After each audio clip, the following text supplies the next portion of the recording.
Hi, everyone. It's Anna Monroe here with Ishmael Interactive. Thanks for joining us again this week on the podcast. It's the 20th week of this podcast, which is amazing. I can't believe we've made it this far. And this week, I want to talk about how to do more with less, how increasing efficiency doesn't have to be expensive. So here's the thing. Government agencies across the developed world face a familiar paradox.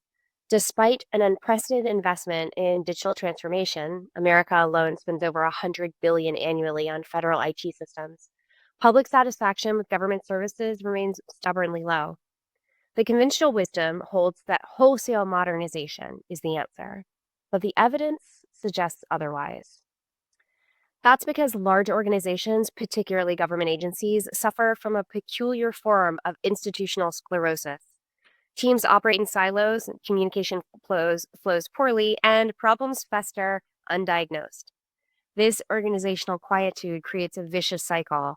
Without regular informal dialogue between staff and customers and between staff and staff, seemingly simple issues become shrouded in mystery and appear to require dramatic intervention.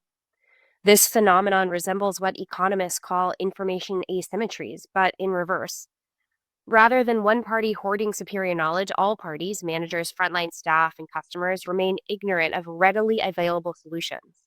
The result is a collective misdiagnosis of organizational health happening over and over and over again. Faced with systematic dysfunction, government agencies typically reach for the most expensive tool in the tool shed. That's comprehensive modernization. These initiatives promise to rebuild entire systems from scratch, incorporating the latest technologies, such as artificial intelligence, which is now a requirement basically, and training thousands of employees on new workflows. Such projects exhibit the classic symptoms of what behavioral economists term solution aversion, the tendency to reject problems because the assumed remedies seem too costly or disruptive. Ironically, this leads to solutions that are both costlier and more disruptive than necessary. The modernization impulse also reflects what might be called technological solutionism, which is something that I've come across a lot in my career. And that's the belief that complex organizational problems can be resolved through better software rather than better management. The empirical evidence on government modernization is sobering. A 2025 Government Accountability Office report found that 10 most critical federal legacy IT systems flagged for modernization in 2019, of those 10, only 3 had been successfully completed 6 years later. That's a 70% failure rate, even at for the highest priority projects. Britain faces a similar challenge. The UK's major projects portfolio consists of 125 projects with a combined whole life cost of $448 billion, but a 2020 National Audit Office report found that government programs often encounter difficulties, taking longer and costing more than planned and not delivering the intended aims, with significant and high-profile consequences.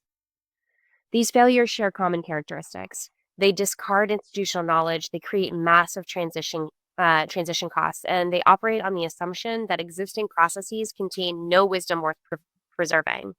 The opportunity cost is enormous. Resources devoted to failed modernization could fund hundreds of targeted improvements. Economic theory suggests a more rational approach, and that is treat communication and infrastructure and staff as internal customers requiring market research. And I would add to that in addition to economic theory, good management practice and, in fact, human-centered design suggest the same things. External communications represent the lowest hanging fruit. Research from Nevada's unemployment insurance system demonstrates that behaviorally informed messaging, that means brief, jargon-free, and realistic about timelines, can increase reader comprehension by 5% and efficiency in task completion by 4 to 5 times when compared with the original messaging. This was also found to be true in the IRS's attempts to reduce likely errors in tax filings. The marginal cost of such improvements approaches zero, but the benefits compound indefinitely. Internal communications requires a slightly more sophisticated intervention. Human-centered design research, that is, observation, structured interviews, collaborative problem solving, functions as a market research for internal processes. This methodology builds the trust necessary for staff to reveal inefficiencies they've quietly circumvented and supported for years. Such research invariably uncovers what might be termed the shadow economy of government operations. That is, elaborate workarounds that staff develop to compensate for systematic failures. And I want to be very clear here, the staff is not at fault here. The staff is being incredibly creative and dynamic and flexible in creating these workarounds to support crazy systematic failures. One case study from the General Services Administration found that an employee was spending 4 hours weekly manually entering data because management policies from two different teams meant that data from spreadsheets that needed to be synthesized came to her desk locked down. Another project with the Veterans Health Administration showed that staff regularly had to block off hours of time to correctly enter data because the interface was incredibly clunky and outdated. Again, the staff wasn't at fault. The technology itself couldn't help them. We needed to update the technology to match the staff needs. The economic logic here is compelling. Removing friction from the internal processes allows organizations to deploy human capital more efficiently. Finding the exact right place for those improvements to be made is incredibly cheap if you just talk to people. Staff currently trapped in mundane workarounds can focus on tasks that require judgment, creativity, and institutional knowledge, precisely the activities that justify their employment in the first place, not those workarounds. This reallocation effect generates positive externalities. When capable employees are freed from administrative drudgery, job satisfaction increases, turnover decreases, and institutional memory is preserved, all factors that compound organizational effectiveness over time. The lesson for policymakers is clear.